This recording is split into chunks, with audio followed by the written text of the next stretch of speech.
Hey guys, what's up? Welcome back to the Pocket Yogi.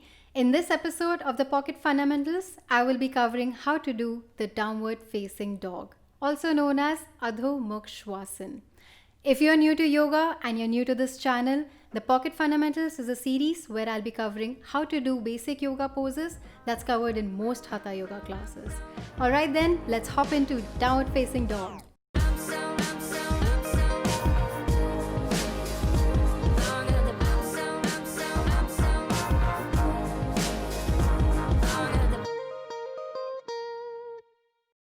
I'll begin by lying face down on my trusty old pink mat and make sure your face is partially hidden by the couch. Place your palms on the side, somewhere in line with the center of your chest. Now press and lift up on all fours to a neutral tabletop position, keeping your palms under your shoulders and knees under your hips. Now tuck your toes under, lift your hips towards the ceiling and straighten your knees. Make sure the fingers are spread out like a spider web on the mat and spread down through the base of your fingers. Press strongly through your arms and make sure your elbows are straight. This is the downward facing dog, also known as Adho Mukha Shvanasana. This is great for your hamstrings, calves and ankles. If you feel like you have tight hamstrings, you can also pedal your feet. And if you're wondering what is pedaling, this is pedaling. Now, since it's so seemingly easy, we might start taking it for granted and end up in misalignments. Well, what we call a bad dog. So I want to talk about these two very common misalignments that I've observed, so you are better prepared the next time you get onto it. Number 1. Always focus on the length of your spine more versus the straightness of your legs. I used to try to get my heels on the mat without noticing the condition of my spine.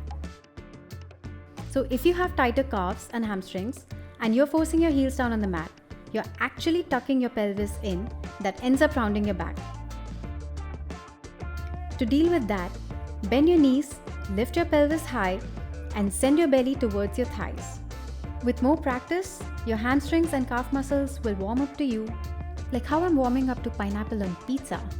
That's controversial. What's your take on it? Let me know in the comments section. With more time and practice, your heels will naturally start placing themselves on the mat, but never compromise on the integrity of your spine. Number 2. Some people struggle with stiffness and tension around their shoulder and neck area.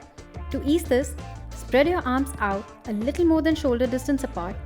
Externally rotate your arms out that will naturally draw your shoulder blades down the back, creating space between your neck and ears. To come out of the pose, lower your knees to the floor and relax.